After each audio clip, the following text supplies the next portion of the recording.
Mental health is a core condition for overall health.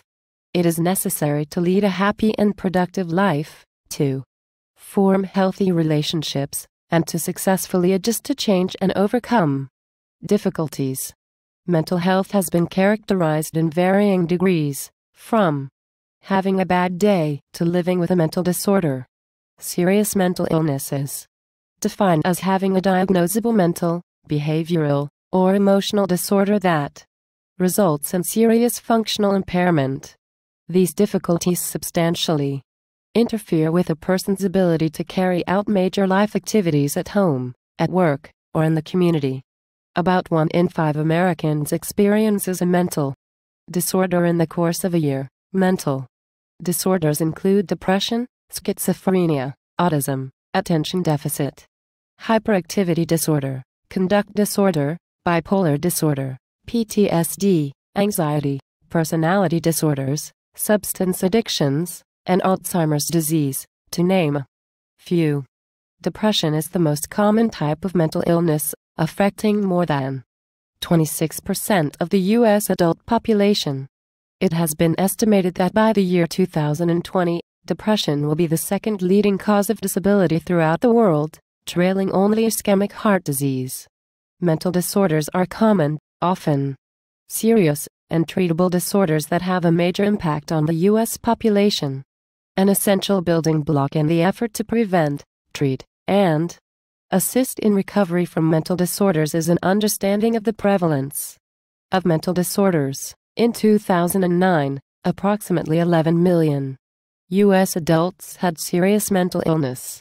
Suicide was the 11th leading cause of death in the U.S. in 2007, accounting for more than 34,000 deaths.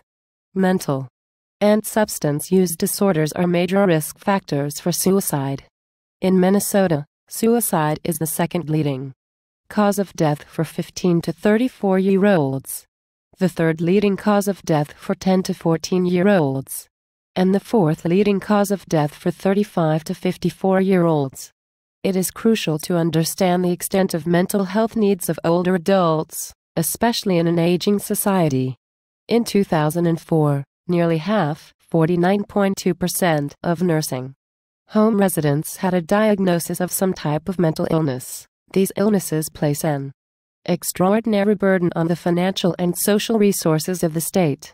It was estimated that for 1990, the total national costs related to mental illnesses, not including alcohol and drug abuse, was $147 billion. The availability of rural mental health services and providers is seriously limited in rural communities. Over 85% of the 1,669 federally designated mental health professional shortage areas are rural.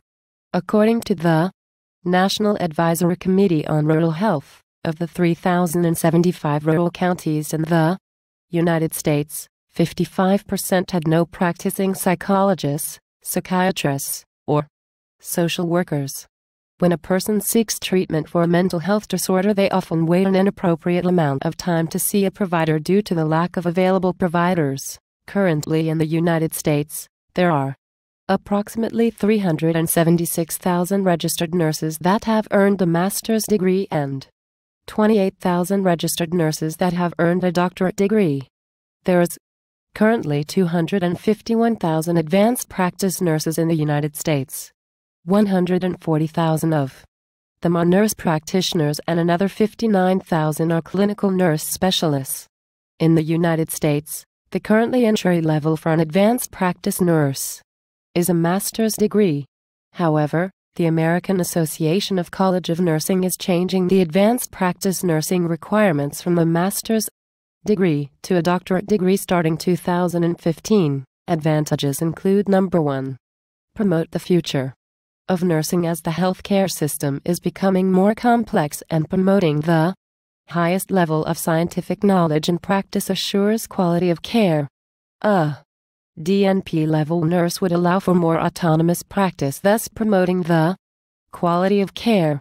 Not only would the quality of care be improved, but reimbursement rates would be more comparable to physicians.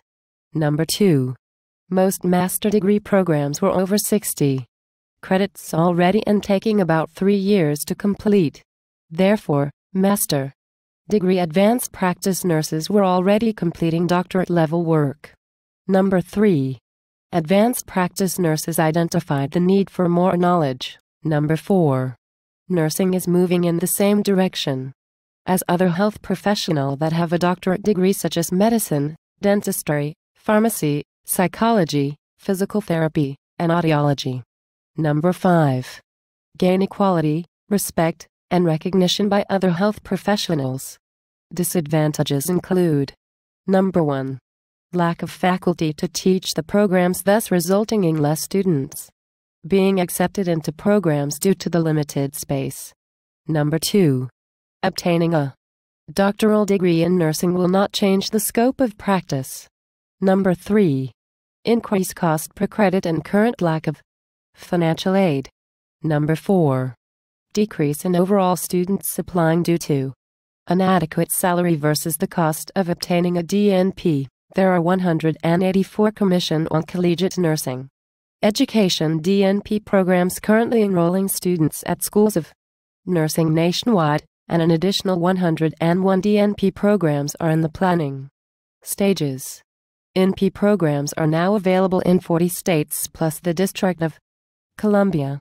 States with the most programs include Florida, Massachusetts, Minnesota, New York, Pennsylvania, and Texas. There are currently 77 programs that are online programs, 21 being accredited. Now I will list the perks of becoming a psychiatric nurse practitioner.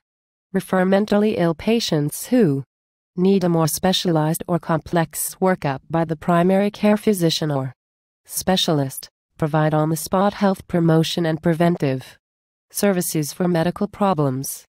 Provide routine physical health screening. Offer continuing primary health care for routine physical problems, saving both patient and facility additional costs. Conduct short-term psychotherapy and psychoeducation. Flexibility of the Psychiatric NP. Psychiatric NP is highest paid specialty after nurse anesthetists. As you can see, psychiatric nurse practitioners are in demand, and this role provides the opportunity to make effective change in the lives of many people.